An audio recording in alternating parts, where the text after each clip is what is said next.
खामोश इश्क की सज़ा गांव का नाम था अमरपुर। बाहर से देखने पर यह गांव शांत लगता था। कच्चे घर, पीपल का पुराना पेड़, एक छोटा सा तालाब और सुबह शाम गूंजती मंदिर की घंटी। लेकिन इस शांति के पीछे एक सख्त सच छिपा था। यहाँ प्यार करना अपराध माना जाता था, खासकर तब जब प्यार गरीब और कमज़ोर के हिस्से में आ जाए। इसी गांव में रहता था मोहन। उम्र 25 साल, कंधों पर मेहनत की लकीरें और आंखों में सपनों की चुपचाप जलती लौ। वह खेतों में मजदूरी करता था। सुबह सूरज से पहले उठता और रात थकान के साथ लौटता। उसके पास धन नहीं था, लेकिन दिल साफ था। उसी गांव के बड़े जमींदार की बेटी थी राधा, पढ़ी लिखी, शांत स्वभाव की और बेहद संवेदनशील। उसका घर बड़ा था, लेकिन उसकी दुनिया बहुत छोटी। हर कदम पर निगरानी, हर बात पर रोक। उसके पास सब कुछ था, सिवाय अपने मन की आज़ादी के। मोहन और राधा की पहली मुलाकात तालाब के किनारे हुई। मोहन मिट्टी भरने आया था और राधा चुपचाप बैठी पानी में अपनी परछाई देख रही थी। हवा हल्की थी, पानी शांत। मोहन ने उसे देखकर सिर झुका लिया। उसे पता था कि उसकी हैसियत क्या है, लेकिन राधा ने ही बात की।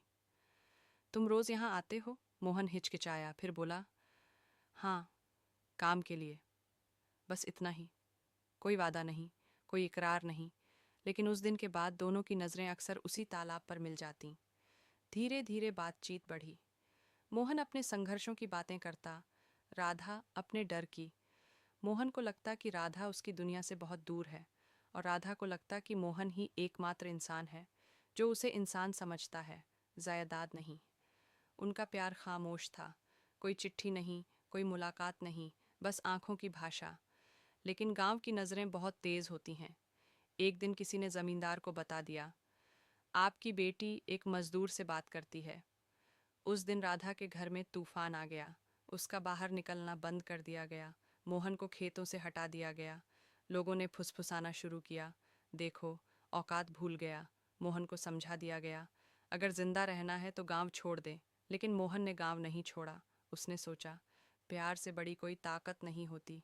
यह उसकी सबसे बड़ी भूल थी। एक शाम जब मोहन काम से लौट रहा था, रास्ते में कुछ लोगों ने उसे घेर लिया। कोई नाम नहीं लिया गया, कोई वजह नहीं बताई गई। बस इतना कहा गया, ज्यादा सपने देखेगा तो कुचले जाओगे। मोहन चुप रहा। उसके शरीर पर चोटें थीं, लेकिन दिल पर उससे कहीं ज्यादा। उधर राधा को एक कमरे में बंद कर दिया गया। उसे फ़ोन छीन लिया गया। उसकी शादी की बातें शुरू हो गईं, किसी अमीर घर में।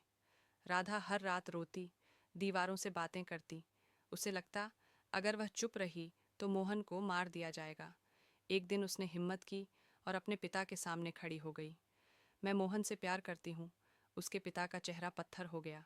प्यार एक मजदूर से, यह पाप है। उसी रात मोहन को गांव के बाहर बुलाया गया। समझौते की बात है, कहकर।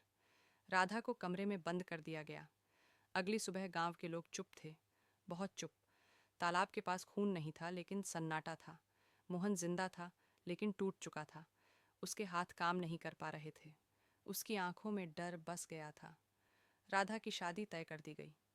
शादी के दिन राधा दुल्हन बनी, लेकिन उसकी आंखों में आंसू नहीं थे, सिर्फ खालीपन था। उसने आखिरी बार गांव की मिट्टी को देखा। वह जानती थी, मोहन अब कभी सामने नहीं आएगा। शादी के कुछ महीनों बाद खबर आई, मोहन ने गांव छोड़ दिया है। कुछ कहते थे शहर चला गया, कुछ कहते थे कहीं और। लेकिन सच यह था, मोहन कहीं नहीं गया था। वह गांव के बाहर एक छोटी सी झोपड़ी में रहता था, अकेला, टूटा हुआ। राधा नए घर में सब कुछ होते हुए भी कुछ नहीं थी। रातों में वह मोहन का नाम नहीं लेती थी, बस चुप रहती थी। साल बीत गए। एक दिन तालाब सूख गया, पीपल का पेड़ गिर गया, गांव बदल गया। लेकिन एक बात नहीं बदली। अमरपुर आज भी कहता है, यहाँ प्यार की कीमत बहुत भारी होती है। मोहन और राधा कभी साथ नहीं हुए, लेकिन उनका प्यार अत्याचार के बावजूद जिंदा रहा, खामोशी में।